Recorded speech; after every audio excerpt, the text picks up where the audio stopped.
예, 안녕하십니까. 중앙대학교 문장혁입니다. 오늘 수치 해석 기법 중에 선형대수 방정식 및 행렬에 대해서 공부하도록 하겠습니다. 선형대수 방정식 같은 경우에는 이제 공학과 과학 거의 모든 분야에서 매우 중요하게 다뤄지는 부분입니다. 특히 여러분들이 앞으로 다루게 될 뭐 구조 해석이라든지 회로 설계, 그다음에 유체 해석 등 대부분의 공학 문제들이 결국에는 이제 선형 연립 방정식을 푸는 것으로 귀결된다고 생각을 하셔도 될 것 같습니다.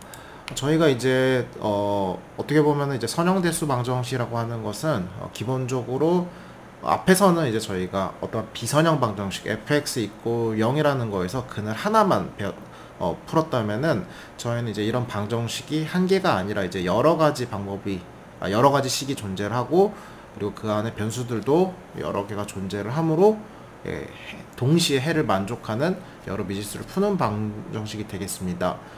저희가 그 전에 단일군을 구할 때는 뭐 뉴턴 레슨이라든지 혹은 바이섹션 메소드 구간법 같은 거를 사용을 해서 하나의 미지수에 하나의 방정식을 다뤘다면은 저희가 이제 이런 여러 가지 미지수, 뭐 예를 들어서 이제 저희가 나중에 이제 트러스 구조물을 해석을 한다고 하거나 뭐 회로에 대해서 푼다고 했을 때 어떻게 보면은 이제 각 절점에 해당하는 변이를 구하려면 여러 가지 성분들에 대해서 동시에 이제 계산을 해야 되거든요. 혹은 이제 회로 같은 경우에는 이제 전압과 전류에 대해서 이제 여러 미지수를 풀려면은 이제 여러 개의 식이 필요합니다.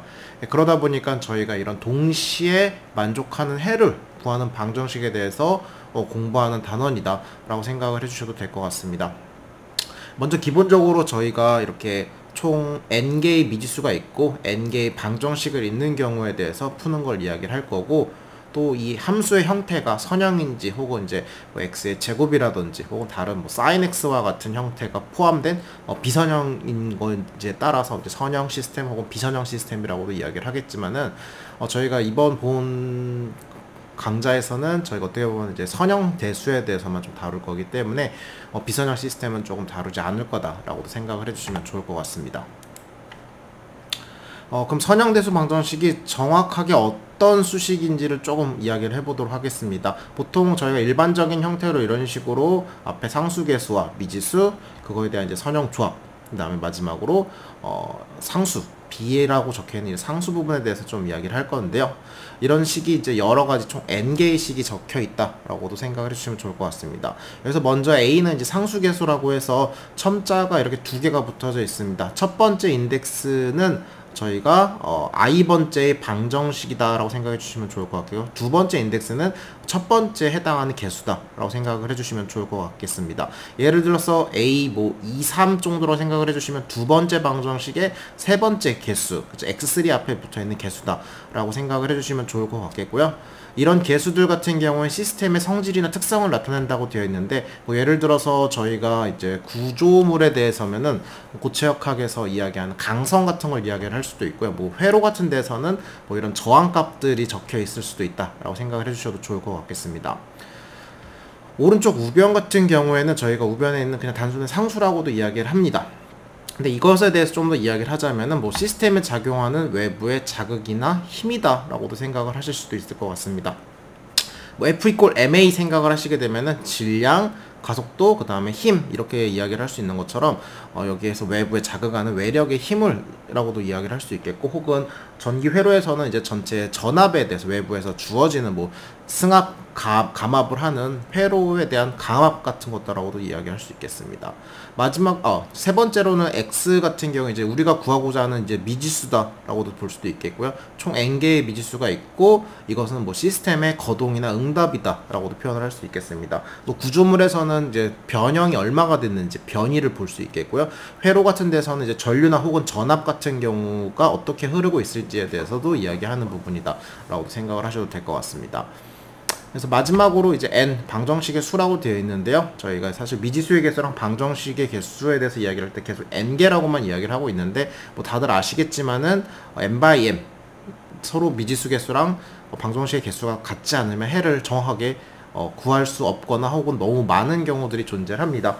그러다 보니까 어쨌거나 저희가 이 a 미지수의 개수가 n개 n, 즉 n by n 시스템으로 정방 시스템을 이룰 거다라는 것들도 이미 저희들은 잘 알고 있는 부분이 거라고 생각을 합니다. 이제 추상적인 수식보다는 조금 더 구체적인 예제를 보게 되면 교재에서 이렇게 번지 점프하는 사람의 예제를 계속 보여주고 있습니다.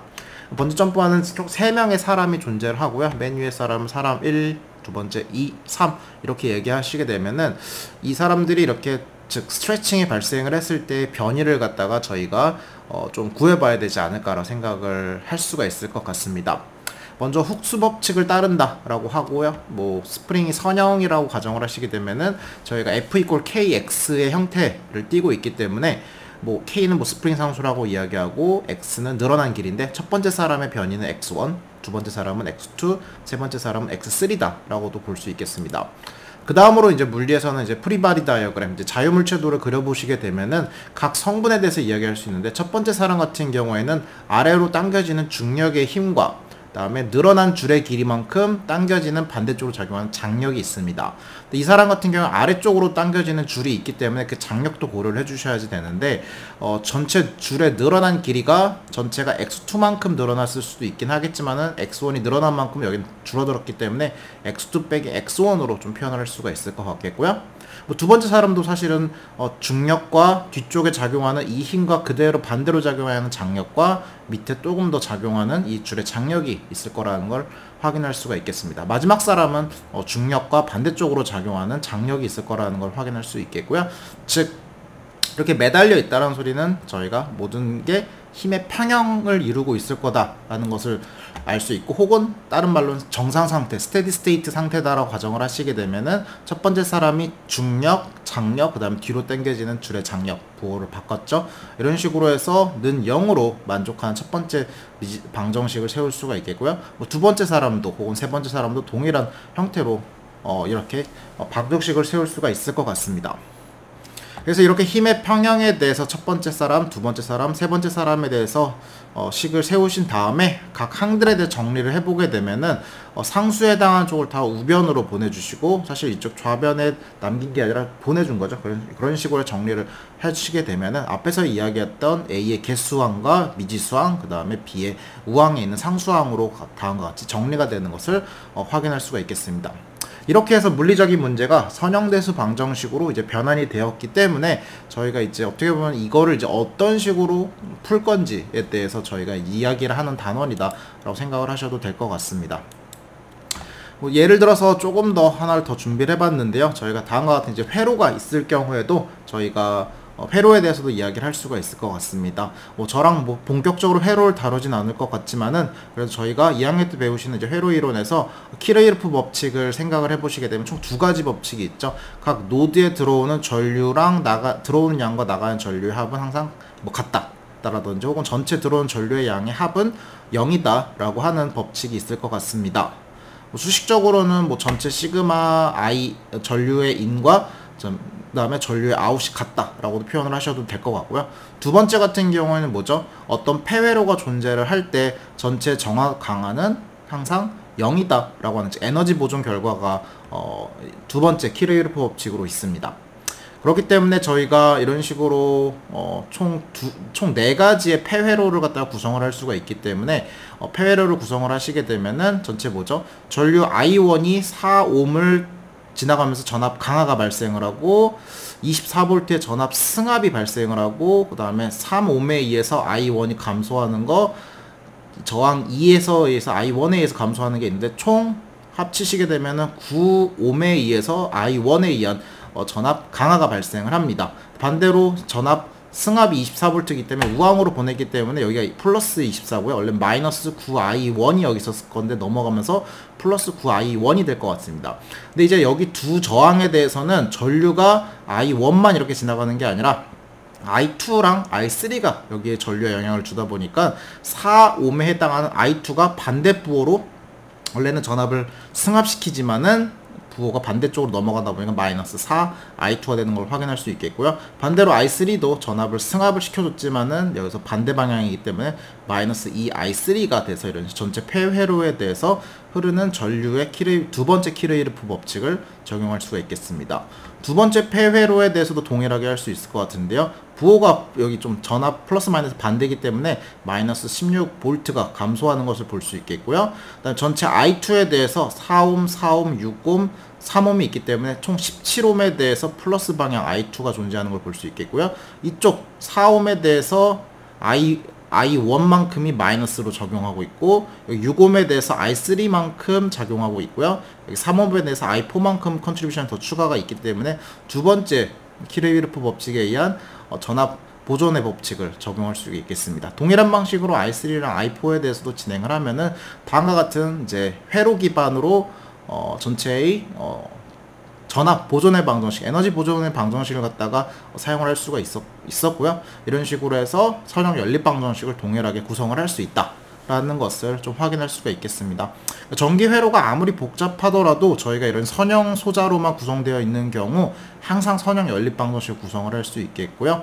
그래서 이제 뭐 여러 가지 뭐 전기 회로 시뮬레이션을 수행을 하시게 되는 경우에도 뭐 사실은 이제 아주 단순한 선형 연립 방정식으로 좀 구성이 될 수 있다라는 것을 생각을 해보시면 좋을 것 같습니다. 또 다른 예제로는 이런 트러스 구조물도 있습니다. 저희가 나중에 이제 고체역학이나 이런 걸 공부를 하시게 되면 이런 구조물의 힘 평행에 의한 것을 좀 이야기를 해볼 수가 있을 텐데요. 지금은 이걸 다 이야기하려면 이제 정력학, 스태틱이라는 과목을 다 공부를 좀 하셔야 되는데, 그렇지 않더라도 저희가 좀 이야기를 할 수 있는 게 있습니다.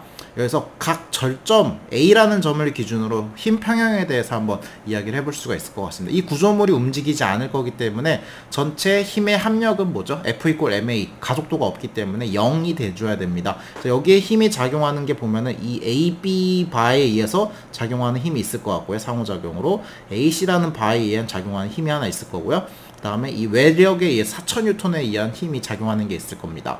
이거를 그냥 그렇게 표현을 하는 게 아니라 X방향과 Y방향으로 갖다 구분을 할 수 있겠고요. X방향을 잠깐 보시고 Y방향을 보시게 되면은요, 어떠죠? Y방향을 먼저 좀 볼까요? Y방향으로 작용하는 힘은 이 AB 바는 아무리 봐도 X축에 평행하기 때문에 절대 Y축으로는 어떠한 힘을 작용하지 않을 것 같습니다.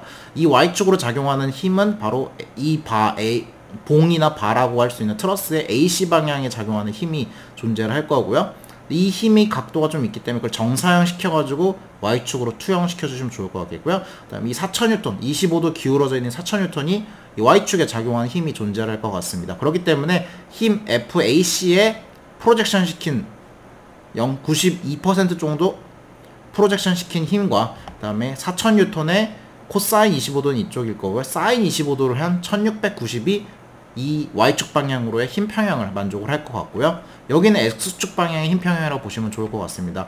마이너스 AB라고 하는 전체 모든 힘과, 그 다음에 아까 AC에서 0.9231 정도 프로젝션이 아니라 이쪽 X축으로 프로젝션 시키는 힘의 크기가 마이너스 0.846 3846이 될 것 같겠고요. 그 다음에 4000N의 코사인 25도를 한 3625가 X축에 작용하는 힘이다 라고 볼 수가 있을 것 같습니다. 물론 약간의 부호에 대한 나중에 이슈가 있을 거긴 하지만은 어쨌거나 이런 식으로 A점에서의 X축과 Y축에 해당하는 힘 평형을 볼 수 있겠고요. 그 다음으로 이제 B라는 점에서도 동일하게 X축과 Y축에 대한, X축과 플러스 방향 Y축에 대한 힘을 보시게 되면은 FAB X축으로 관련된 힘과, 그 다음에 이 BD는 아무리 봐도 Y축에만 작용하죠. 그렇기 때문에 이 BC가 X축에 작용하는 힘의 방향을 봤더니만 0이지 않겠느냐. 그 다음에 BC가 Y축으로 작용하는 힘과, 그 다음에 BD가 작용하고 AB는 절대 Y축에 작용하지 않을 거기 때문에 그 힘을 합력을 모은 거가 되겠고요. 뭐 반대로 CD, D 하시게 되면 이제 눈치껏 아실 수도 있긴 하겠지만은 아마도 D라는 점에서 이쪽의 힘과 이쪽의 힘에 대한 X축 방향으로 작용하는 힘과, 그 다음에 Y축으로 작용하는 힘들의 합들, 또 나머지 다른 데서들도 동일하게 힘의 평형을 갖다가 이야기를 한번 해본 거다라고 보시면 좋을 것 같겠습니다. 그래서 뭐 사실은 하나, 둘, 셋, 넷, 다 6개 점에서 총 12군데에서의 X축, Y축에 대한 힘의 평형에 대해서 이야기를 할 수가 있을 것 같긴 한데, 여기 F랑 E라고 하는 애들은 사실 뭐죠? 고정이 되어 있다 보니까 그거에만큼 좀 자유도가 줄어듭니다. 움직이지 못하게 했기 때문에 그거에 대해서 총 8개의 식인데 저희가 이제 이거를 보실 때 어떻게 하시면요. 봉의 FAB, FAC, FBC, 뭐 FBD, CD 해서 총 뭐냐면 하나, 둘, 셋, 넷, 다, 일곱, 여덟. 즉 8개의 트러스에 대한 미지수가 사실 존재하다 보니까요. 그거에 대해서 총 8개의 방정식을 세워서 힘 평양 방정식을 세워준 거다라고 보셔도 될 것 같습니다. 이렇기 때문에 저희가 실수만 하지 않았다면은 그러니까 동일한 식을 만들었거나 혹은 이제 저희가 이제 뭐 밸런싱 이퀘이션을 각 포지션에서 XY를 제대로 했었으면 상관없는데 좌표를 실수로만 하지 않으셨다면은 총 8개의 미지수가 있고 8개의 방정식이 있기 때문에 아마도 저희가 선형 연립 방정식을 풀어가지고 솔루션을 도출할 수 있지 않을까 싶습니다. 그렇기 때문에 저희가 이런 식으로 해서 구성된 이제 선형 연립 방정식을 갖다가 약간의 다음과 같은 이런 행렬 형태로 갖다가 좀 폼을 치환을 했었죠. 즉 AX = B라는 형태를 갖다가 두신 형태에서 그 다음에 솔루션을 구할 건데 여기서도 총 2가지 범주로 나눌 수가 있을 것 같습니다. 직접법이라고 할 수 있는 다이렉트 메소드랑 반복법이라고 하는 이터레이티브 메소드, 이 2가지 방법이 있다라고 생각해 주시면 좋을 것 같겠고요. 다이렉트 메소드 같은 경우에는 뭐 solution is calculated by performing arithmetic operation with equation이라고 되어 있습니다. 즉 방정식들에 대한 산술 연산을 유한한 횟수만큼 수행하여 해를 계산하는 방법이다 라고 생각을 해주시면 좋을 것 같겠고요. 뭐 그거에 대해서 조금 직접적인 아이디어라고 할 수 있는 것은 좀 행렬을 갖다가 조금 더 저희가 구하기 쉬운 형태로 갖다가 조금 변환을 해준다라고 보시면 좋을 것 같습니다. 왜 변환을 해야 되냐라고 할 수 있는데 사실 저희가 AX = B라는 걸 풀기 위해서는 이 A를 갖다가 역행렬을 해가지고 보내는 방식이다 라는 거 사실은 뭐 아시잖아요. 근데 그거를 갖다가 조금 더 쉽게 한다라고 보시면 좋을 겁니다. 사실 역행렬 자체도 잘 생각해보면 덧셈, 뺄셈, 곱셈, 나눗셈 산술 연산을 통해서 하는 거기 때문에 그것도 사실은 직접 방법 중에 다이렉트 메소드의 하나라고도 보셔도 될 것 같습니다. 근데 이제 저희는 이제 역행렬을 구하는 게 계산이 정말 많이 들어가고 역행렬 자체를 메모리에다 저장을 해야 된다는 측면에서 조금 코스트가 많이 들어간다고 판단을 해서 그렇게 하지 않고 이 매트릭스를 조금 변환을 시켜주는데요. 그걸 첫 번째 어퍼 트라이앵글, 두 번째 로어 트라이앵글, 마지막 다이아고널 형태로 갖다가 표현을 하고 있습니다. 뭐 어퍼 트라이앵글은 뭐 상 삼각행렬이라고 하고 있고요. 로어 트라이앵글을 뭐 하 삼각행렬이라고도 표현을 하고 있습니다. 상 삼각행렬은 이제 위쪽에만 다이고널 텀을 기준으로 위쪽은 값이 존재를 하고 아래쪽은 다 0으로 만들어 준 거를 저희가 윗삼각행렬이랑 모양이 비슷하기 때문에 어퍼 트라이앵글이라고 표현을 하고 있고요. 아래쪽 0으로 만들어준 반대쪽을 0이 아닌 값으로 해주고 나머지를 다 0으로 만들어준 거를 뭐 저희가 뭐 하삼각 행렬이다라고 볼 수 있겠습니다. 다이고널은 이 대각 쪽 행렬값만 다 값이 존재하고 나머지들은 다 0으로 만들어둔 행렬이다라고도 보시면 되겠고요. 사실 대각 행렬 같은 경우가 나오게 되면은 사실 뭐죠? 이 연립 방정식이 아니죠. 독립적이기 때문에 사실은 A11과 X1과 B1 관계밖에 없기 때문에 그 A11을 뭐 B1 쪽을 나눠주시게 되면은 솔루션을 바로 X1, X2, X3, XN을 갖다가 구할 수가 있습니다. 반대로 상삼각형, 그러니까 어퍼 트라이앵글과 로어 트라이앵글도 뭐 잘 보시게 되면은 다이고널처럼 완전 독립적으로 구성되는 식이 하나 존재를 하고요. 걔부터 풀어나가게 되면은 대입을 통해 가지고 저희가 풀 수 있는데 그런 대입을 저희가 뭐 서브스티튜션 방법이다 라고도 표현을 하고 있습니다. 방법법 같은 경우에 나중에 저희가 뭐 자코비안 메소드라든지 가우스 시드 방법을 이용을 해서 좀 이야기할 거고요. 사실 이런 방식을 그러니까 행렬을 변환을 하고 막 대입을 하는 거가 쉬워 보이는 것처럼 이야기했지만 그 변환하는 과정이 상당히 좀 오래 걸립니다. 그러다 보니까 매트릭스가 작을 때는 그걸 좀 어느 정도는 가능하겠지만 매트릭스가 너무 크게 되면은 그런 방식이 오히려 더 계산을 너무 많이 작용을 할 수도 있다 보니까요. 이런 경우에는 저희가 이제 반복법이라고 해서 해의 초기값 x1, 2, 3, xn의 값을 좀 초기의 값을 추정을 해서 넣어서 이게 조금 안 맞겠죠 당연히. 그렇기 때문에 그것을 좀 반복적으로 반복을 좀 뭔가 해가지고 이미 저희가 근을 찾을 때 반복법을 한번 해봤죠. 그런 방식으로 근을 업데이트를 해가면서 솔루션이 나올 수 있게 이 전체 연립 방정식에 맞출 수 있는 방식을 취하는 방법들이 되겠습니다. 하지만 이런 방식을 취하게 되면은 뭐 정확한 해를 좀 유한 단계에서 얻지를 못할 수도 있다라는 게 문제점으로 되고 있고요. 뭐 근사적인 해를 구할 수 있지 않을까. 근데 이게 엄청 시스템이 커가지고 모든 솔루션을 정확하게 얻는 게 어려운 경우, 그 다음에 또 뭐 약간은 이 시스템 매트릭스 A 개수가 있는 것을 저희가 시스템 행렬이라고도 이야기를 하는데, 이게 조금 값들이 조금 안 좋은 경우들이 있습니다. 저희가 뭐 이런 것들을 나중에 일 컨디션이라든지 뭐 이런 이야기를 할 텐데, 그런 경우에 적용을 할 수가 있어서 좀 좋지 않을까라고 쓰고 있습니다. 즉 정리하자면 다이렉트 메소드 같은 경우에는 좀 작은 매트릭스 경우에 쓸 수가 있겠고요. 근데 이제 반복법은 이게 아주 큰 경우, 미지수가 많은 경우가 되겠죠. 그럴 때 이제 근사적으로 좀 얻을 수 있지 않을까 해서 좀 많이 쓰인다라고 생각을 해주셔도 좋겠습니다. 저희가 이제 삼삼각행렬에 대해서, 이제 어퍼 트라이앵글에 대해서 좀 한번 이야기를 해볼 건데요. 주 대각선 아래의 원소들이 밑에 애들이 다 영인 행렬을 이야기를 하고 있습니다. 그래서 마지막 쪽을 보시게 되면은 A44, X4는 B4라고 하는 이렇게 아주 간단한 연립방정식이 아닌 식이 하나 존재를 할 거고요. 그러다 보니까 X4라는 것은 A44분의 B4의 형태로 갖다가 즉시 풀릴 수가 있겠습니다. 그 다음, 그래서 X4는 다음과 같은 이퀘이션 구할 수 있겠고요. 반대로 X3 같은 경우에도 그 위의 식에서 A33랑 X3, A34랑 X4는 B3라고 할 수 있는데, 이 X4를 이미 앞 단계에서 구해놨기 때문에 사실은 다 X3만 미지수가 되겠고 나머지들은 다 논 베리어블이 되겠습니다. 그래서 다음과 같이 정리를 할 수 있겠고, 비슷한 형태로 X2에서도 A22분의 B2 빼기 A23랑 X3, A24랑 X4인데 X3랑 X4를 앞에서 사실은 구했기 때문에 다음과 같이 정리할 수 있겠고요. 약간 제너럴한 형태로는 첫 번째 맨 마지막 미지수만 다음과 같이 개수랑 상수를 바로 나눠주는 형태가 되겠고, 나머지들은 개수분의 상수 빼기 전체 개수랑 미지수를 곱해서 전체 시그마를 해준 형태로 갖다가 솔루션을 구하는 형태를 취하고 있다라는 것을 확인할 수가 있겠습니다.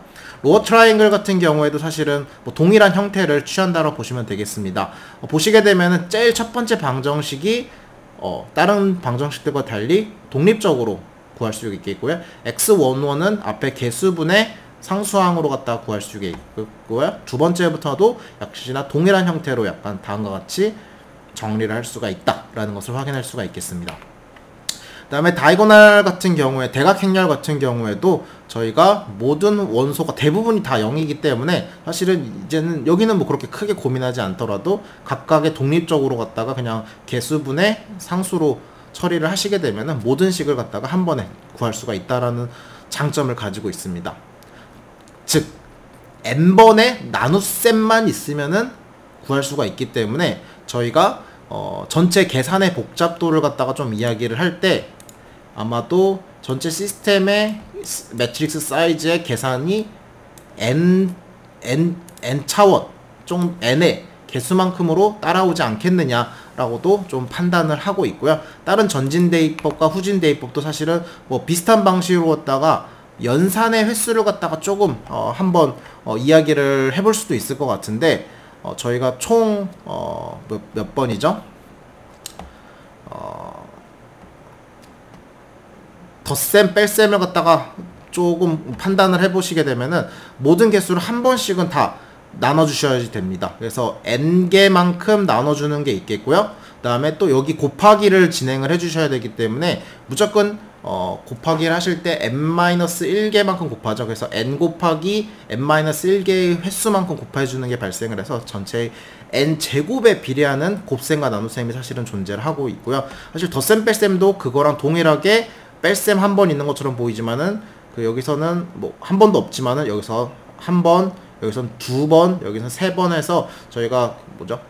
등차 수열 의 형태만 계산을 하시게 되면 사실 뭐 n 플러스 1 나누기 2 해서 사실은 2n제곱의 만큼에 해당하는, 즉 n제곱에 해당하는 만큼의 덧셈이 있습니다. 그래서 곱셈과 덧셈의 컴퓨터적인 측면에서 횟수를 갖다가 좀 이야기를 하자고 하시게 되면은 전체적으로는 횟수의 연산이 시스템의 미지수 개수의 n의 제곱에 비례하는 연산이 사실은 나타납니다. 물론 그의 뭐 앞에 개수들이 조금 더 있긴 한데 뭐 그거를 좀 이야기는 하지 말고 그냥 전체를 이렇게 솔루션을 얻으려고 하면은 뭐 n제곱에 해당하는 곱하기랑 n제곱에 해당하는 덧셈이 아마 연산이 발생을 하는데, 이거는 로어 트라이앵글이랑 어퍼 트라이앵글 둘 다 비슷하지 않을까라고 생각하시면 될 것 같은데, 다이고널 텀은 깔끔하게 n번만 나눗셈을 하면 되기 때문에 뭐 2n, 3n일 수도 있습니다. 근데 여기서는 정확하게 n번이 나왔기 때문에 n의 연산 횟수에 비례한다 라고도 보실 수가 있겠습니다.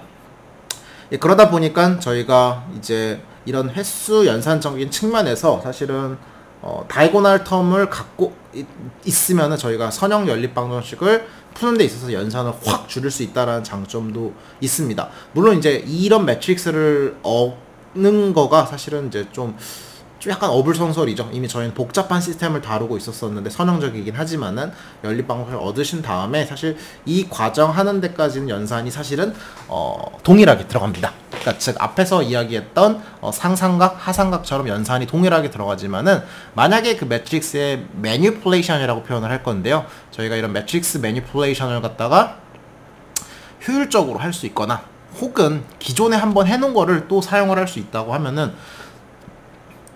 최종 솔루션을 얻을 때만이라도 솔루션의 연산 횟수를 줄여서 컴퓨터한테 일을 시킬 수 있지 않을까라고 생각을 해주셔도 좋을 것 같습니다. 저희가 그래서 나중에는 사실 이제 LU분해라는 것을 좀 이야기를 할 거고요. 지금 이제 다음 쪽에서 이야기를 할 거긴 한데, 로어 트라이앵글과 어퍼 트라이앵글로 이런 형렬을 갖다가 조금 분해를 합니다. 예, 그렇게 분해를 한 다음에 저희가 이제 대입법, substitution을 사용을 해가지고 연산을 하시게 되면 n제곱에 비례한 연산만큼만을 좀 사용을 할 것 같겠고요. 이런 연산을 통해서 저희가 이제 조금 뭐 사실 이제 뭐 가우스 엘리미네이션이라든지 이런 방법에 대비 뭐 LU분해 자체의 연산 횟수가 줄어드는 건 아닙니다, 사실은.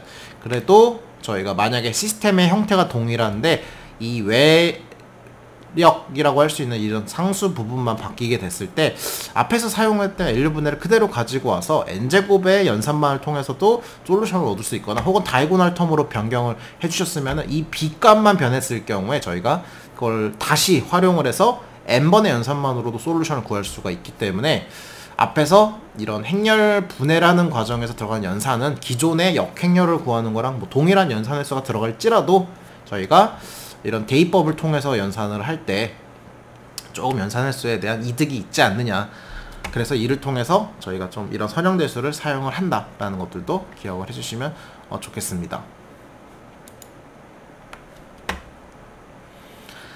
예, 그 다음에 저희가 이제 계속 진행을 할 부분은 이제 선형대수에서 형태를 갖다가 ax equal b, 그 다음에 이걸 개수행렬, 뭐 상수열 벡터, 미직수열 벡터들이다 라고도 표현을 할 거다 라고 이야기를 했었습니다.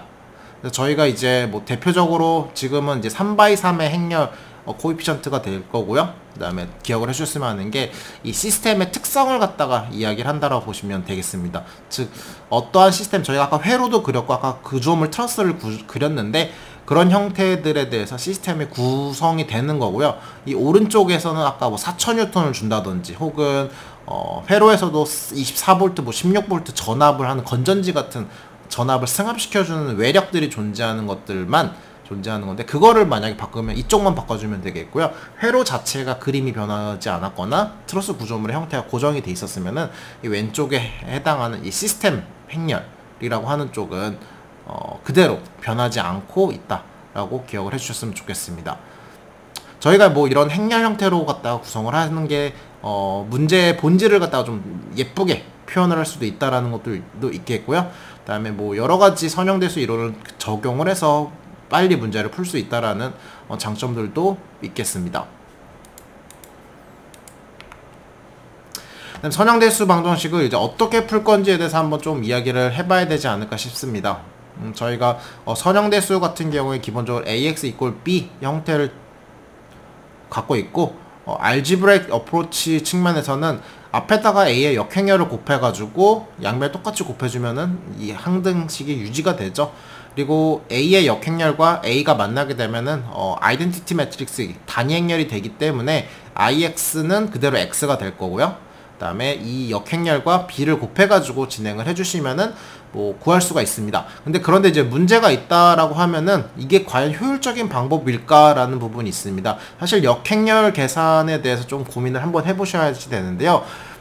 이제 앞에서 계속 행렬의 연산의 횟수에 대해서 좀 이야기를 했었는데, 결론적으로 이야기를 하자면은 역행렬의 구하는 연산의 횟수는 매트릭스 미지수 n개 사이즈에 보시는 것처럼 n의 세제곱에 비례한 형태를 취하고 있습니다. 만약에 100 x 100짜리 매트릭스가 존재를 한다고 하시게 되면은 거의 100만 번에 해당하는 연산이 필요하기 때문에 사실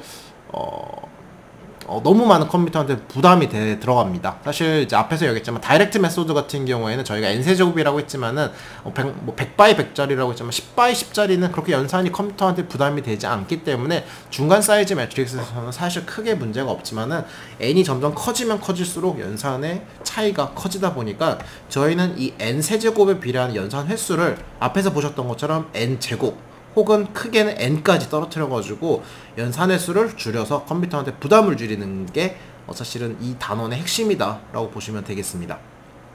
물론 이제 역행렬을 구하는 과정 자체도 선형 시스템을 푸는 것과 사실 거의 같습니다. 그렇기 때문에 역행렬로 푸는 게 잘못된 건 아니지만은 문제는 이 역행렬 시스템 매트릭스 행렬이 이 과정을 계산을 많이를 하시게 되면은 수치 오차가 많이 쌓일 수가 있습니다. 대표적으로는 매트릭스가 안 좋아서 저희가 1컨디션 행렬인 경우에는 이런 연산을 하다 보면은 오차가 많이 발생하는 부분이 있겠고요. 그 다음에 이 역행렬을 다른 변수에 저장을 해줘야 되다 보니까 이 사이즈가 커서 용량이 클 때 동일한 변수를 또 저장을 해줘야 되기 때문에 그런 문제점들도 가지고 있다라고 생각을 해주셔도 좋을 것 같겠습니다.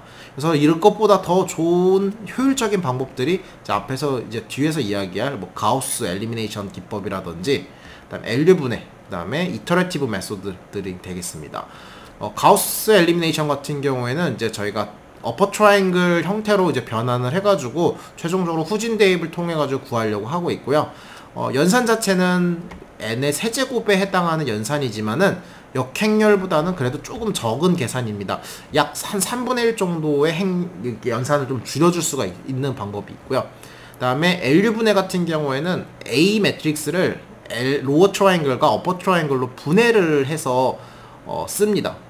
사실 가우스 소거법과 역행렬과 같이 이 분해하는 과정은 총 n의 세제곱에 비례하는 연산이긴 한데 저희가 이제 이 B 매트릭스가 바뀌었을 때 로어 트라이앵글과 어퍼 트라이앵글을 후진 대입법과 전진 대입법을 써가지고 총 n의 제곱의 연산만 쓰면 풀 수가 있다는 장점 때문에 이 LU 분해를 갖다가 씁니다. 그 다음에 반복법 같은 경우에는 뭐 자코비안, 뭐 가우스 시들 메소드를 저희가 이야기를 할 텐데 뭐 대규모에 대해서 큰 행렬에 대해서도 조금 효과적으로 할 수도 있다라는 측면들이 가지고 있습니다. 네, 그러다 보니까 저희가 어쨌거나 이번 단원에서는 뭔가를 좀 이야기를 할 거긴 한데 그래도 그 전에 그래도 기억을 해주셨으면 저희 n/n짜리 행렬을 쓰고 있었는데 만약에 방정식의 개수가 더 많은 경우에는 저희가 미지수 대비 과결정, 오버 디터미넌트라고도 표현을 하고 있고요. 이런 경우에는 저희가 솔루션을 모든 방정식을 만족하는 솔루션을 구할 수가 없습니다. 그럴 때는 이제 저희가 뭐 리스트 스퀘어 메소드라고 해서 다음 아이챕터 부분에서 중간고사 이후에 좀 이야기를 할 것 같겠고요. 반대로 이제 미지수 부호가 좀 잘못됐는데 미지수 개수가 조금 더 많은 경우에는 수치적으로 솔루션이 너무 많다 보니까 이거는 이제 옵티마이제이션이라고 해서 이제 저희가 앞에서 했었던 것 중에서인데요. 오차를 최대한 줄일 수 있는 방식으로 수많은 솔루션 중에서 하나를 제공하는 undeterministic 컨디션이다 라고 좀 보시면 되겠습니다. 어쨌거나 저희가 이제 매트랩에서는 이 연산 자체를 x의 a 행렬의 인버스라고 해서 a 행렬의 인버스 함수를 써가지고도 곱하기 b 해서도 구할 수도 있지만은 a 백슬래시 나누기가 아니라 백슬래시입니다. 키보드에서는 약간 엔터 키 위에 있는 뭐 저희가 원화 표시로 되어 있는 데들도 있겠고요. 혹은 백슬래시라고도 되어 있는 키보드들이 있을 텐데요. 그 기호를 쓸 텐데 나누기가 아니고 백슬래시를 썼기 때문에 사실은 의미가 있습니다. 그래서 이 의미가 바로 이제 우리가 공부할 가우스한 엘리미네이션이라든지 이런 가우스 시들 방식들, 이터레이티브 메소드를 써가지고 매트랩에서 이런 역행렬보다는 조금 더 효율적으로 빠르게 풀 수 있는 것을 자체적으로 제공을 해주고 있기 때문에 우리가 이제 이거에 대해서 좀 이야기를 좀 할 수 있지 않겠느냐라고 생각을 해주시면 좋겠습니다. 그래서 저희가 만약에 매트랩에서 사실 인버스 A는 n by n 정방열일 때는 무조건 작동을 하는데 A가 사실은 n by n이 아니고 뭐 n by m, 뭐 n by n 이런 식으로 해서 조금 다른 사이즈의 행렬도 가질 수도 있습니다. 근데 A가 만약에 뭐 삼각행렬이면은 직접 대입법을 써가지고 바로도 구해줄 거고요. 정방행렬인 경우에는 LU분해를 써가지고도 해줄 거고, 그다음에 1 컨디션이 있는 경우에는 뭐 다른 알고리즘을 써가지고 안정적으로 구해주는 과정을 제공을 해준다 라고도 생각을 해주시면 좋을 것 같겠습니다. 예. 그래가지고 저희가 조금 대체적으로 이제 예제를 좀 한번 보도록 하겠습니다. 만약에 다음과 같은 이제 질량이 뭐 60kg, 그 다음에 두 번째 70, 80, 아까 번지 점프하는 총 3명이 있었는데요. 스프링 상수는 50, 100, 50, 줄의 길이는 20, 20, 20이 있었던 것 같습니다. 다음과 같은 이제 연립 방정식이 있었고요. 이 연립 방정식에 적절하게 이 변수를 대입을 해주시면 좋을 것 같겠고요. K2는 뭐 100, 그 다음에 스프링 상수 K1은 50 이런 식으로 해서 값을 다 배치를 해주시게 되면 다음과 같은 연립 방정식을 행렬 형태로 치환을 할 수가 있게 되겠습니다. 그래서 이 경우에 저희가 이제 솔루션을 풀겠다라고 생각을 하시게 되면 매트랩을 통해서 호출하시게 되면은 K 값을 3x3, 그 다음에 비행렬에 해당하는 것을 제 mg라는 변수로 썼는데요. 이렇게 값을 넣어주고서요. 저희가 인버스 K를 해서 mg를 곱해서 나온 솔루션이랑 이 역슬래시를 취해서 나온 솔루션이 사실 동일하게 거의 문제가 없이 나오는 걸 볼 수가 있겠습니다. 그래서 이런 식으로 해서 저희가 솔루션을 구하는구나 라는 것들도 기억을 조금 해주시면 좋을 것 같겠고요. 저희가 나중에 아마도 이거에 대해서 조금 더 이제 자세하게 얘네들이 어떻게 백슬래시가 어떻게 작동을 해가지고 나오는지에 대해서 한번 이야기를 해보도록 하겠습니다. 뭐 마지막으로 나온 솔루션이 변이기 때문에 그 변이 원래 포지션에다가 x 20, 40, 60에다가 변화 값만큼 추가를 해줘서 최종 변이를 갖다가 다음과 같이 도출을 하는 것들도 확인할 수가 있겠습니다. 예, 다음은 본격적으로 가우스 엘리미네이션 메소드, 가우스 소거법에 대해서 한번 이야기를 해보도록 하겠습니다. 사실 뭐 18세기 독일의 정말 위대한 과학자인 가우스의 이름을 딴 거라고 보시면 될 것 같겠고요. 그래서 뭐 기본적인 핵심 아이디어 자체는 다음과 같은 선형 연립 방정식이 존재를 하게 되면은 이 행렬을 갖다가 저희가 매니플레이션, 즉 연립 방정식에다가 특정 값을 곱하거나 혹은 서로 더했을 때도 그 항등식이 유지되는 그 관계를 통해 가지고 다음과 같은 어퍼 트라이앵글 형태로 행렬을 바꿔주는 방식을 가우스 엘리미네이션 방법이 되겠습니다. 다음과 같은 어퍼 트라이앵글 행렬이 구성이 되시게 되면은 맨 마지막 항부터 대입을 해가지고 솔루션을 구하는 방식을 취하겠다라고 하는 게 후진 대입이었죠. 그래서 이런 것들을 갖다가 할 거고요. 기본적으로 저희가 이게 왜 가능하냐라고 물어보시게 되면은 뭐 행 교환 같은 거 하시더라도, 즉 네 번째 식과 첫 번째 식을 바꾸더라도 이 선형 연립 방정식이 변하는 게 아니고 동일합니다. 그 다음에 0이 아닌 값을 곱해 주셨을 때 이 항등식들이 방정식들이 변하는 것도 아니잖아요. 그 다음에 꼭 똑같은 값을 더해 주시더라도 변하는 게 아니기 때문에 저희가 이런 어퍼 트라이앵글의 형태로 갖다가 만들어 줄 수가 있게 되겠습니다. 저희가 이제 뭐 전진 소거, 후진, 여기서 후진 대입이라고 표현을 하고 있고요. 뭐 저희가 만약에 이 연산을 과정을 할 때 저희가 이제 아까 뭐죠? 총 한 번 나눠주시고 그다음에 한 번 나눠주시고 한 번 곱하는 게 있고, 그쵸? 그런 식으로 하다 보니까 등비수열이다 보니까 n 플러스 1 나누기 2 해서 n제곱에 비례하는 덧셈과 곱셈이 있을 거라고 이야기를 했었습니다. 근데 이제 문제는 이제 전진 소거하는 과정들, 이제 이거를 만드는 과정에서 저희가 아까 역행렬을 이야기를 했었는데 역행렬을 갖다가 할 때 n의 세제곱에 비례하는 연산만큼 들어간다고 했었는데 이 과정 자체는 n의 세제곱만큼에 해당하는 연산이 사실은 들어갑니다. 근데 이 후진 대입을 하는 과정 자체는 저희가 아까 이야기했었지만은 총 n의 제곱만큼에 해당하는 연산 곱하기랑 덧셈이 최종적으로 발생을 하기 때문에 최종적으로는 저희가 n의 세제곱에 비례하는 연산이 사실은 들어가는 건 맞습니다. 근데 이제 조금 이득이 있다라는 것은 여기서 진짜 연산 횟수가 실질 인버스 대비 한 약간 30% 정도, 3분의 1 정도에 해당하는 연산의 감소가 있다라는 측면에서 저희가 이 가우스 엘리미네이션을 조금 더 널리 쓰고 있고요. 그렇다면 이제 본격적으로 한번 이야기를 해보도록 하겠습니다. 뭐 그렇게 어려운 방식은 아닙니다. 근데 먼저 저희가 진행을 해주셔야 하는 부분 자체는 저희가 먼저 피봇이라고 할 수 있는 행렬이 하나 있으셔야 됩니다. 먼저 피봇 행렬이라고 하는 것은 바로 사실 첫 번째 행렬 그 자체를 이야기하는 거라고 보시면 되겠습니다. 퍼스트 이퀘이션을 저희가 첫 번째 피봇 이퀘이션이라고 표현을 할 거고요. 그 중에서도 이 첫 번째 코에피션트를 갖다가 유지한 채로 시작할 거기 때문에 저희가 뭐 피봇 코에피션트라고 표현을 하고 있습니다. 그렇다면 두 번째 행 자체를 이 밑에를 다 0으로 만들어 줘야 되기 때문에 이 비율에 맞춰서 빼줄 수가 있어야 되는데, 즉 A2분의 A1으로 갖다가 나눠줄 수 있는 이 비율 코에피션트를 하나 디자인해 주신 다음에 첫 번째 식에다가 이 비율을 갖다 곱해 주셔서, 즉 A11이 캔슬돼서 A21이 되기 때문에 두 개를 빼주시게 되면은 X1의 앞에 있는 개수들이 사실은 0이 돼 버립니다. 그러다 보니까 두 번째 항들부터는 A22분의 빼기 M21의 A12가 되겠죠. 뭐 다 똑같기 때문에 이거를 갖다가 A22의 프라임, A23의 프라임이라고 해서 치환을 해주고 B2도 B 프라임으로 갖다가 이렇게 치환이 되는 것을 확인할 수가 있겠습니다. 같은 방식으로 그 다음에는 A31 이쪽을 항을 갖다가 지어주고 싶다 보니까요, A31분의 A11을 나누어준 코에피션트를 통해 가지고 이 첫 번째 식에다 곱해 주셔서 A31을 갖다가 캔슬아웃 시켜 주시게 되겠습니다. 그러다 보니까 두 번째 항들부터는 A32의 M31에서 A 프라임 으로 되고 마지막도 B 프라임이 되는 것을 확인할 수 있겠고요. 같은 방식으로 네 번째 항 A41도 이런 비율을 M41의 비율을 갖다가 첫 번째 항에다 곱해 주셔서 캔슬아웃 시켜 주신 다음에 다음의 항들이 업데이트가 되는 것을 확인할 수가 있겠습니다. 그렇게 되면은 이제 저희가 이 첫 번째 컬럼들에 대해서 모두 다 0이 돼서 치환되는 걸 볼 수 있겠고요. 그런 다음에 이제 두 번째 식에서, 즉 피봇 이퀘이션을 두 번째 이퀘이션을 가져가시고요.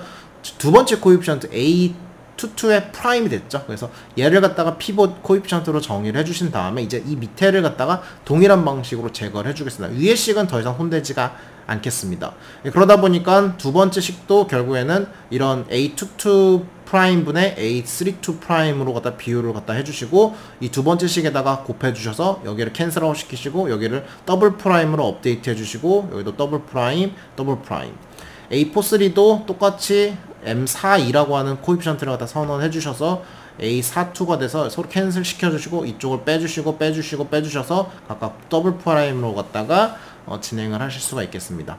마지막 스텝 3 같은 경우에는 이제 세 번째가 피봇 이퀘이션이 되겠고요. 세 번째에 해당하는 코에피션트가 피봇 코에피션트가 되겠습니다.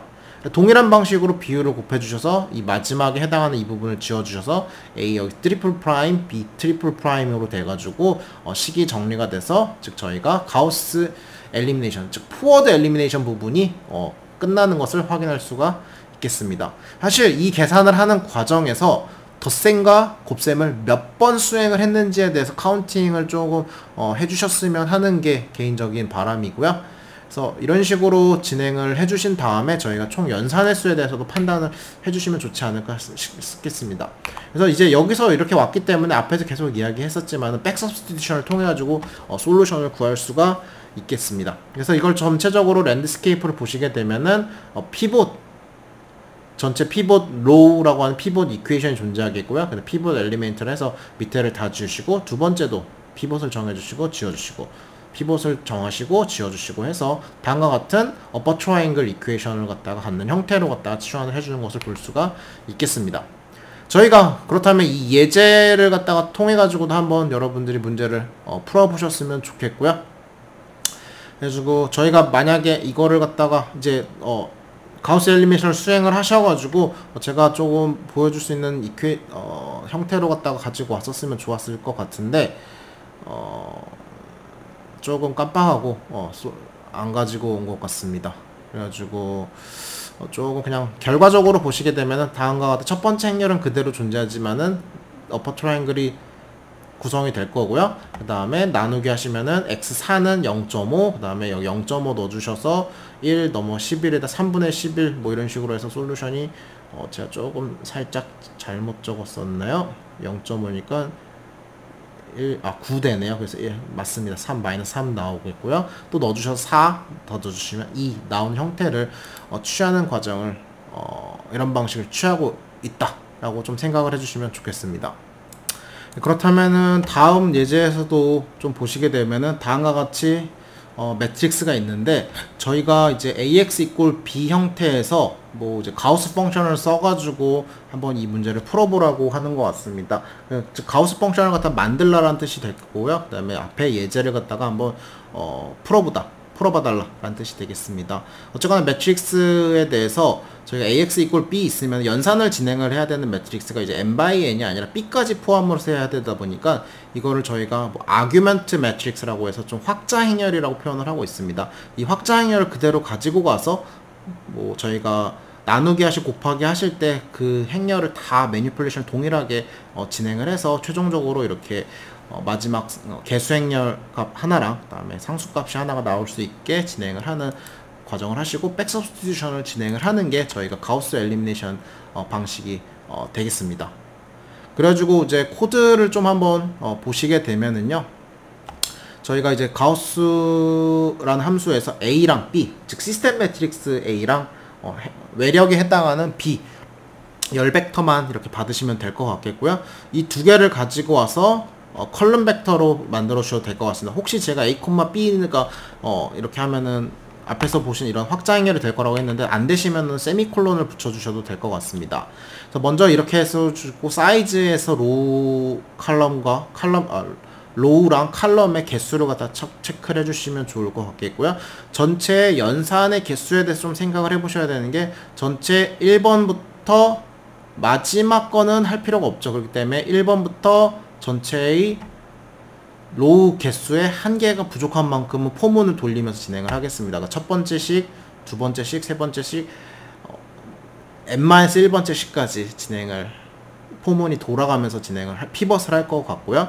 그 다음에 두 번째부터는 피벗이 하나 정해지시면은 뒤에를 쭉 다 해주셔야 되죠. 네, 그러다 보니까 첫 번째 인덱스 말고 두 번째 인덱스부터 쭉 진행이 돼야 되다 보니까 그 형태에서의 1번이 아니라 2번부터 진행이 될 거고 끝까지 R까지 모든 개수가 진행이 된다고 보시면 되겠습니다. 두 번째 컬럼에서는 이게 2가 아니라 3부터 진행이 되다 보니까 J 플러스 1의 형태로 갖다가 표현이 되어 있고요. 그런 상태에서 저희가 각 엘레멘트를 잘 체크를 해주셔야지 되는데요. 저희가 먼저 첫 번째에서 죄송합니다. 첫 번째, 두 번째죠. 그렇죠. 두 번째 형태에서부터 1부터 전체 C까지 해당하는 전체 컬럼 개수만큼을 갖다가 다 슬라이싱을 해오신 다음에 저희가 뭐죠? 비율을 갖다가 했습니다. 아까 앞에서는 M21 뭐 이런 식으로 표현이 돼 있었는데 AB, IJ에 해당하는 거를 JJ로 갖다가 11로 갖다가 나눠주셔서 전체 행렬에다가 곱해주신 다음에 여기에를 곱해주신 다음에 이거를 서로 빼주셔서 이쪽 걸 빼주셨죠. 그런 형태를 갖다 그대로 작동을 해서 그대로 업데이트를 해줬습니다. 그 과정을 갖다가 연산을 수행을 하셔가지고 솔루션을 이제 아직은 얻진 않았지만은 아규먼트 매트릭스가 이제 어퍼 트라이앵글 형태가 진행이 되겠고요. 사실 X를 제로스로 먼저 선언을 안 해주셔도 되긴 하는데 저희가 이렇게 할당하는 방식에 대해서 항상 매트랩 같은 데서 좀 미리 해주시면 좋을 것 같습니다. 그래서 저희가 이제 전체에 대해서 첫 번째만 맨 마지막에 해당하는 것만 두 개를 코에피션트를 개수랑 행렬 벡터로 나눠주셔서 솔루션 얻으시고요. 나머지는 포문이 돌 텐데요. R-1부터 -1에서 1까지 라고 해서 거꾸로 좀 진행을 했습니다. 그래서 저희가 아까 어떻게 됐었죠? 식을 보시게 되면은 전체로 코에피션트 나눠주시게 되는데 그 앞에 코에피션트 빼기 개수랑 미지수를 갖다 서로 곱해 주신 거를 시그마로 돼 있었는데 여기 보시는 것처럼 이 곱하기 되는데 이거 뭐죠? 이거 저희가 행렬 곱이다 보니까요. 그 곱에 맞춰서 개수가 전체가 나오게 되겠습니다. 그래서 그걸 나온 거를 통해 가지고 이제 벡터 곱이다 보니까요. 벡터 곱에 맞춰서 스칼라 값이 나와서 xi에 업데이트된 형태로 갖다 취환을 해서 후진 대입, 여기 xr이랑 xi가 후진 대입을 갖다가 진행하는 코드 부분이다 라고 보시면 되겠습니다. 그래서 여기 쪽을 좀 자세하게 들여다보시게 되면은요, 어떤 식으로 표현을 하냐면은 j가 두 번째가 되겠고요, 1부터 r-1까지 i3가 i가 3일 때 j 플러스 1부터 r까지 표현을 해줘가지고 여기가 j번째, 그 다음에 여기 밑에 쭉 진행이 돼서 이걸 삭제해주는 형태로 진행이 되는 것을 볼 수 있겠고요. 각각에 대해서 해당하는 비율을 갖다가 지금 보시는 것처럼 a, jj로 나눠주는 거죠. 그렇기 때문에 A, B에 JJ 해당하는 위치로 갖다 나눠주는 것을 볼 수 있겠고요. 그 다음에 뒤에 빼기 형태, 그거에 대해서 A22랑 뭐 A32 곱하기 전체 A2C 부분에 해당하는 부분들을 쭉 개수를 갖다가 쭉 뒤에를 쭉 나열을 해가지고 빼준 거다 라고 보시는 것들을 어렵지 않게 확인할 수가 있겠습니다. 예, 그 다음에 저희가 이제 후진 대입 같은 경우에는 첫 번째 거는 따로 얘를 빼서 계산을 했고요. 그 다음부터는 다음과 같은 식의 이퀘이션을 가지고 있었기 때문에 전체에 대해서 A, B, B, II를 이쪽에 해당하는 코에피션으로 나눠주시는 게 되겠고요. 이 BI 부분, ISC 맨 마지막 거죠. 그래서 마지막 거를 갖고 오셔서 이쪽에 대해서 서로 코에피션트를 곱하기를 갖다 이렇게 해줬는데 서메이션이 필요한데, 그 서메이션 같은 경우에는 이게 지금 1,n n,1 해가지고 1,1의 스칼라가 나올 수 있는 벡터 곱을 내적을 해준 거다라고 보시면 되겠습니다. 그래서 스칼라 값으로 나오는 것을 어렵지 않게 확인할 수가 있겠습니다. 그래가지고 저희가 이제 실제로 A 매트릭스에 대해서 수행을 하셔서 솔루션을 얻게 되면 2, 4, 3, 0.5라고 하는 저희가 솔루션을 갖다가 얻을 수 있겠고요. 값이 잠깐만 똑같은지 한 번만 보고 오도록 하겠습니다. 2, 4, -3, 0.5 해서 솔루션이 동일하게 나온 것을 확인할 수가 있겠습니다.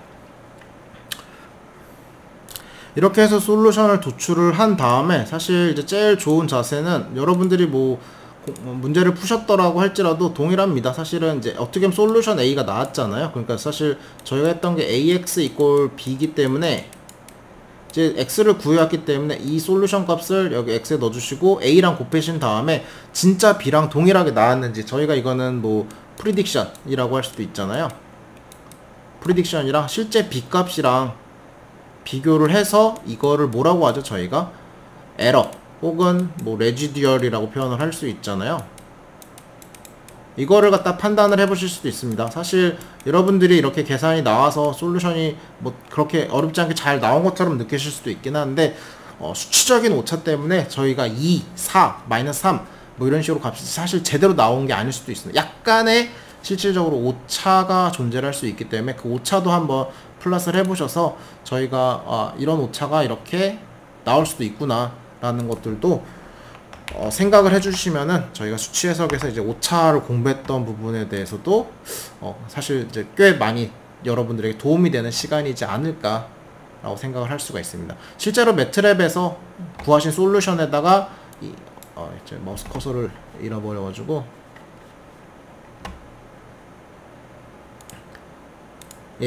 실제로 계산을 해보시게 되면은 이 두 개 값이 0으로 나오지가 않습니다. 약간의 아주 작아, 거의 10 to the -14 정도 수준의 아주 작은 0에 근접한 숫자들이 나올 텐데요. 이 중에서 누가 좀 그런 오차가 존재하는지에 대해서 또 생각을 해보시면은 저희가 이제 여러 가지 이슈가 있을 거긴 한데, 이 중에서 저희가 특정 어떠한 값들이 사실은 그런 오차를 만들 수밖에 없는 좀 구조를 가지고 있는 애들이 있습니다.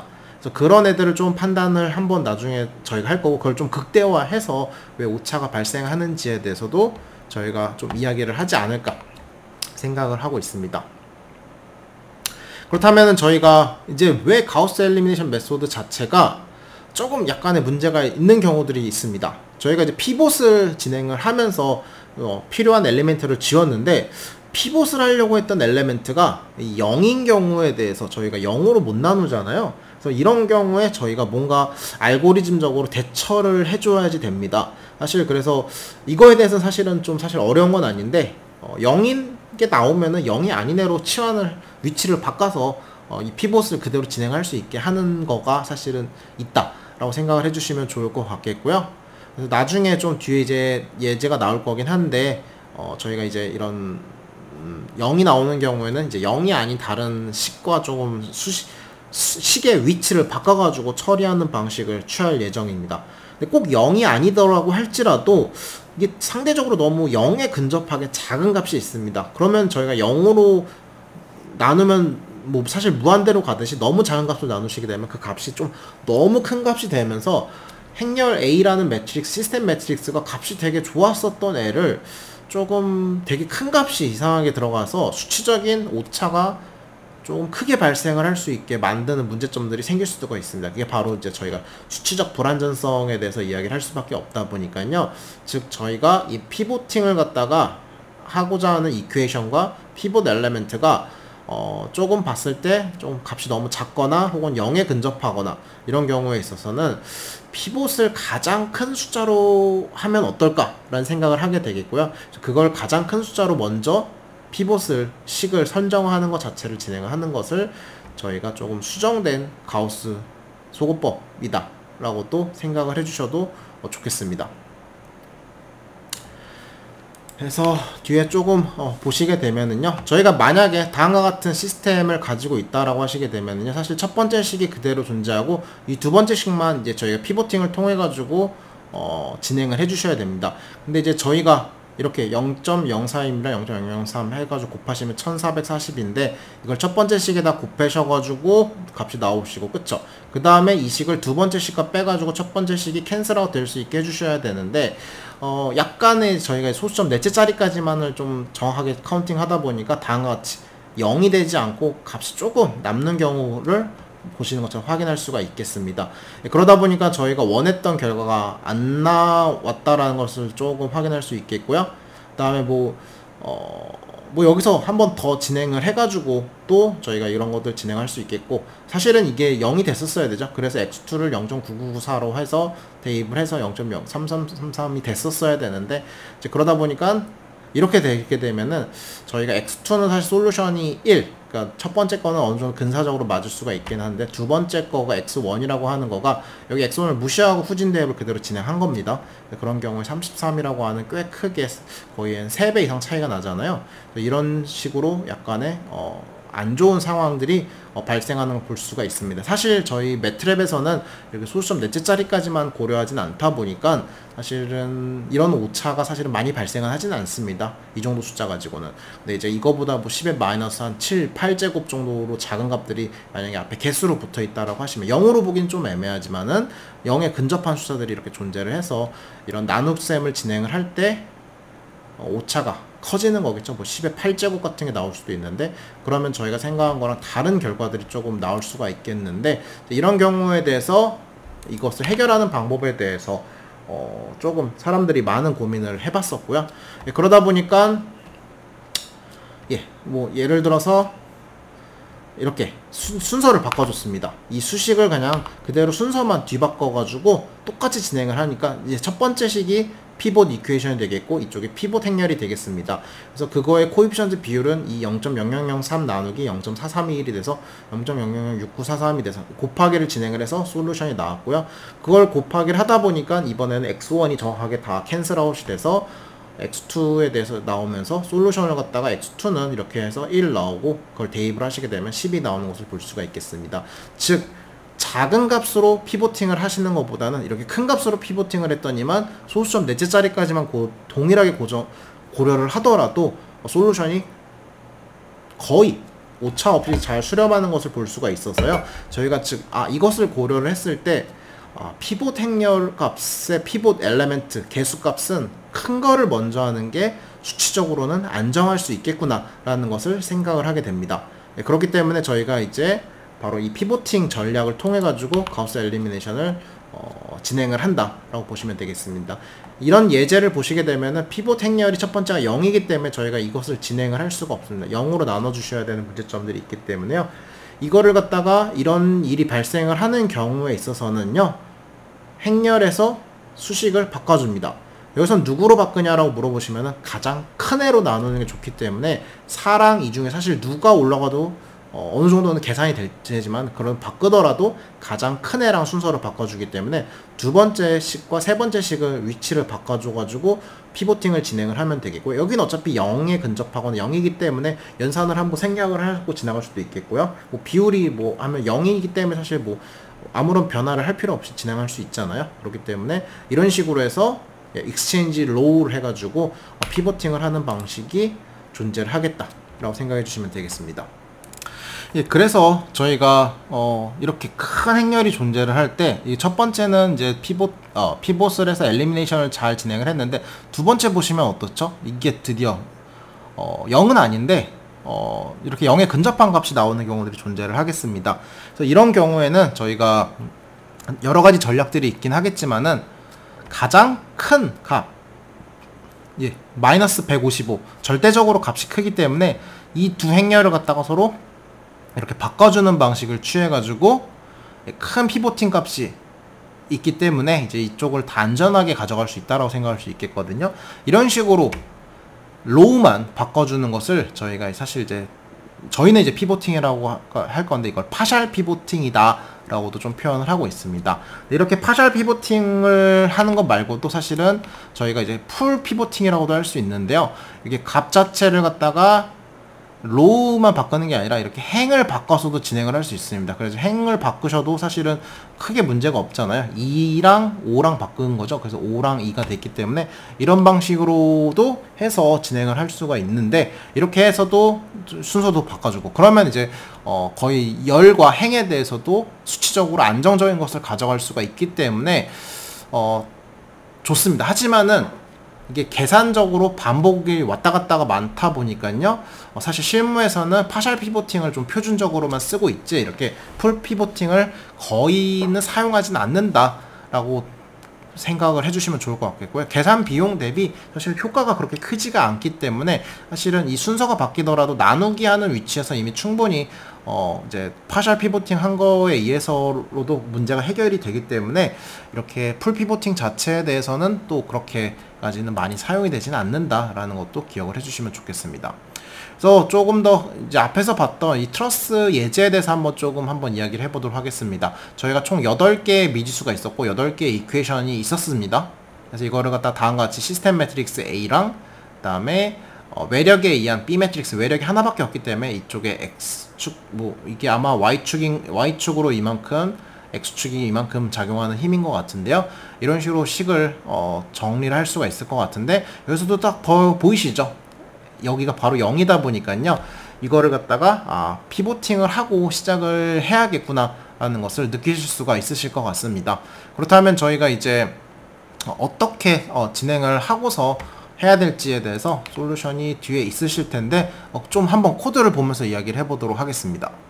코드를 보시게 되면은 이제 가우스 피봇이라고 함수명을 변경을 해줬고요. 역시나 시스템 매트릭스 A랑 열 벡터 B를 받겠습니다. 전체 사이즈에 대해서 포몬이 돌아가는 것 자체는 동일하게 1부터 R-1까지 J 플러스 1부터 R까지 포몬이 돌아가는 동일한데 저희가 만약에 해당하는 첫 번째 피보팅 대각 행렬의 원소값이 0인 경우에는 저희가 어떠한 처리를 좀 진행을 하면서 갈 거고요.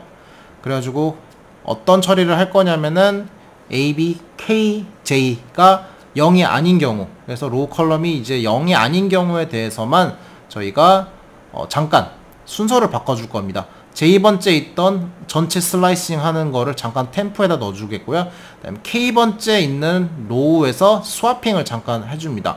근데 이제 문제는 그 다음 줄에 또 만약에 0이면은 스와핑하면 안 되잖아요. 그래서 0이 아닌 경우에만 스와핑을 여기에다가 업데이트 해주고 템포에 저장했던 걸 K번째에다가 다시 넣어줘서 이 과정을 빠르게 빠져나온다 라고 생각을 해주시면 되겠습니다. 사실 이거는 조금 뭐라고 해야 되죠? 완벽한 방식은 아니지 않나 라고 생각하는데 저희가 그 중에서 가장 큰 값을 넣어서 오면 어떨까라는 생각도 드는데 이런 경우에는 저희가 밑에 있는 컬럼 중에서 가장 큰 값에 해당하는 애를 좀 디텍팅을 한 다음에 넣어서 오면 어떨까라는 생각들도 좀 해볼 수가 있겠습니다. 그래서 여기는 어떻게 보면 피보팅을 한번 해주는 과정이 되겠고요. 그 다음에 동일한 포문이 J 플러스 1부터 R까지 존재를 해서 저희가 그냥 포워드 엘리미네이션을 진행하는 과정이 또 이제는 동일하게 들어가서 진행이 될 거고요. 그 다음에 그 포문을 나오셔서 백워드 서브스티튜션을 갖다가 진행하는 과정이 그렇게 코드로 동일을 하게 들어간 것 뿐이 있다가 되겠습니다. 나중에는 이 부분에 대해서는 저희가 조금 코드를 수정을 해가지고 가져가면 어떨까라는 생각들도 조금 들고요. 사실은 저 같은 경우에는 만약에 이 코드를 수정을 해보면 어떨까라고 생각을 할 수도 있을 텐데, 저 같은 경우에는 만약에 이 J 플러스 1부터 R까지잖아요. 그래서 해당하는 그러니까 J 값 중에서 맥시멈을 찾아가지고 그 인덱싱을 찾아와서 그 인덱싱이랑 바꾸라는 작업을 하면은 어떨까라는 생각들도 하고는 있습니다.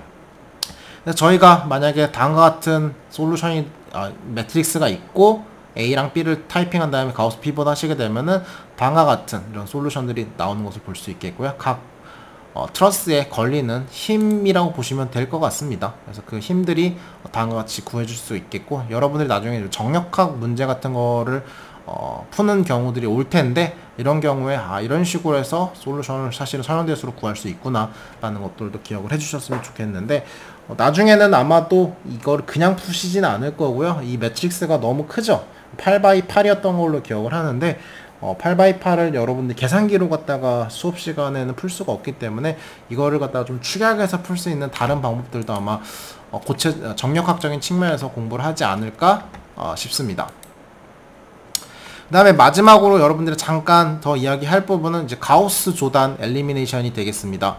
가우스 조단 엘리미네이션 같은 경우에는 사실 앞에서 보셨던 이제 상사각 행렬, 그러니까 어퍼 트라이앵글 형태가 아니라 다 다이고널 형태로 갖다가 치환을 하는 형태를 좀 이야기를 한번 해보도록 하겠습니다. 사실 이미 보시면서 좀 느끼셨겠지만은 저희가 이 피보팅을 해서 이 줄만 지웠는데, 사실 잘 생각해 보시면은 그 다음 줄에서도 왜 이 위에 줄을 남겨놨을까라는 생각을 할 수가 있습니다. 엘리미네이션 시킬 거면은 이거에 맞춰서 다 0으로 똑같이 지을 수가 있었을 것 같은데, 그러면 또 여기도 뭐 다 0으로 지을 수 있기 때문에 궁극적으로는 모든 게 A11, A22, A3, A44만 남길 수가 있겠고요.